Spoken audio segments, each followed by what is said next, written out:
नमस्कार दोस्तों, मैं सुनील कुमार आपका फिर से स्वागत करता हूं आपके अपने चैनल क्या ऐसा होता है। दोस्तों, इस चैनल के माध्यम से मैंने आपके साथ बहुत कुछ जानकारी शेयर की है। अब एक नई जानकारी मैं आपके साथ शेयर कर रहा हूं, जिसका सब लोगों को पूरे भारतवर्ष में ही नहीं बल्कि पूरे विश्व में उसका बेसब्री से इंतजार रहता है। वो दिन है सावन का महीना।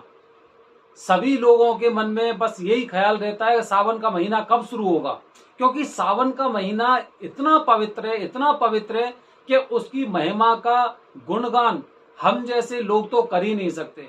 यहाँ तक कि जो ऋषि मुनि जो इतने ज्ञानी हुए थे वो भी उस महीने की महिमा को पूरी तरह से गुणगान नहीं कर पाए हैं। सावन का महीना कब से शुरू हो रहा है, क्यों लोग इंतजार कर रहे हैं सावन के महीने का, ये एक बेहद जरूरी और जानने वाली बात है। क्योंकि अभी आपने पिछले महीने में और इस महीने में भी आपने देखा होगा, जैसे कि एक निर्जला एकादशी का व्रत था, उसमें लोगों को कंफ्यूजन था कि वो 10 तारीख की है या 11 तारीख की है। क्योंकि तिथियां काफी बार ऐसा होता है कि एक दिन में 2 तिथियां भी हो जाती हैं। सावन का महीना तारीख के अनुसार नहीं होता, ये तिथियों के त्योहार है। एकादशी हो गया, अष्टमी हो गया, पूर्णिमा हो गई, या फिर त्रयोदशी का व्रत हो गया, प्रदोष का। तो सावन का महीना इस बार कब से शुरू हो रहा है जानने के लिए इच्छुक हैं आप सब लोग। मैं इस चैनल के माध्यम से आपको सावन के महीने की काफी जानकारी शेयर करूंगा। मेरे नए नए वीडियो आप देखते रहें, उन्हें लाइक और सब्सक्राइब करते रहें, जिससे लोगों को उस बारे में जानकारी मिलती रहे। तो आज सबसे पहला जरूरी टॉपिक, सावन का महीना कब से है। दोस्तों, ये जून का महीना चल रहा है और आने वाला महीना जुलाई के महीने में 14 जुलाई से सावन का महीना शुरू होने वाला है। 14 जुलाई गुरुवार का दिन सावन का महीना शुरू हो रहा है। आप ध्यान रखना, ये बात गुरुवार का दिन है।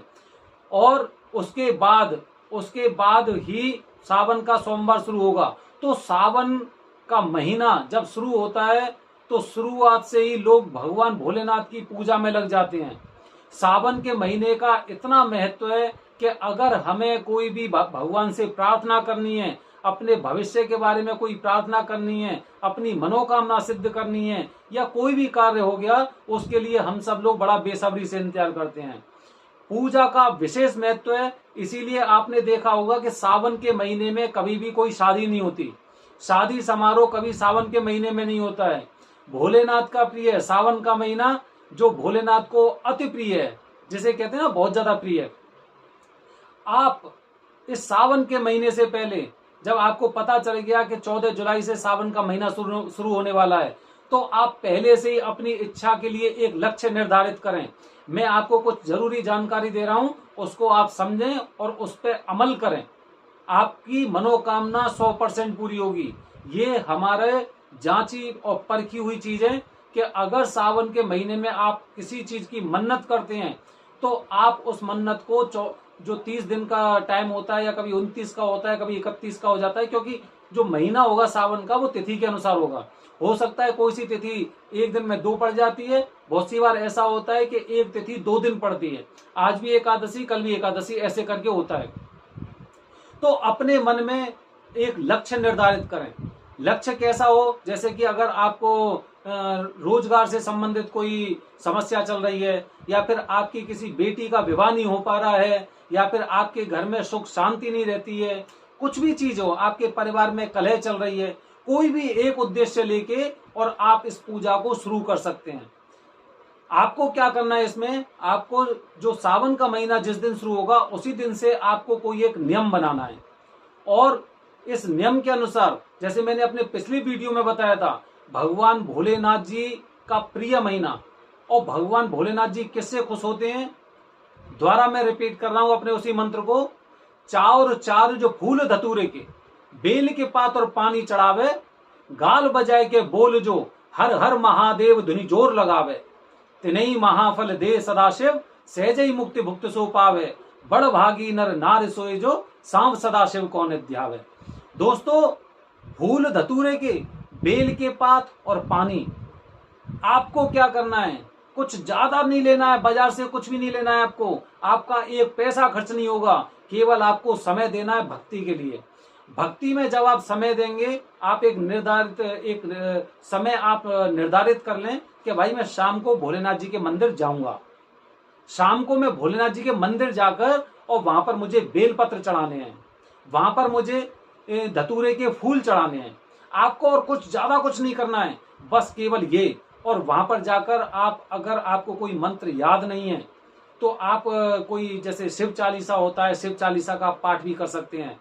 सर्वोत्तम, अगर शिव चालीसा का अगर पाठ कर रहे हैं आप डेली मंदिर में जाके बेलपत्र चढ़ाने के बाद, तो ये सर्वोत्तम है। और इससे बिना हिचक के और आपकी सारी इच्छाएं, सारी मनोकामनाएं 30 दिन में ऐसे पूरी होंगी कि जैसे कि आप ये कहेंगे कि इतना बड़ा चमत्कार कैसे हो गया। इसी संदर्भ में मैं आपको एक बात बता रहा हूं। मेरा एक दोस्त था जो ग्रेजुएशन कर रहा था मेरे साथ में। अब क्या हुआ, उसका जब वो बीएससी का फर्स्ट ईयर का पेपर दे रहा था तो केमिस्ट्री का उसका पेपर बहुत ज्यादा खराब हुआ।